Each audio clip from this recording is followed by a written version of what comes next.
Rain battered the attic window as Marcus sat before the ancient typewriter he'd found at an estate sale.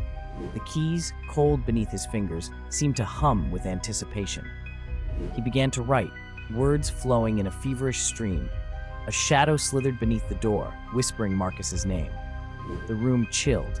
Something scraped at the floorboards. He froze, heart pounding, as a black mist curled from the crack beneath the door, whispering.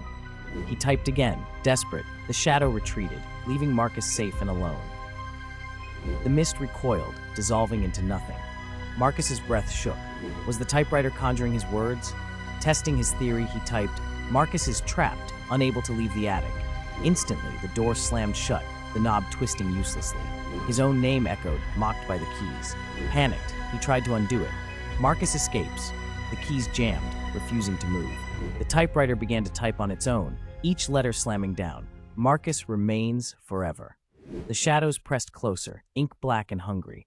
He screamed, but the only sound was the relentless clatter of keys, sealing his fate with every word.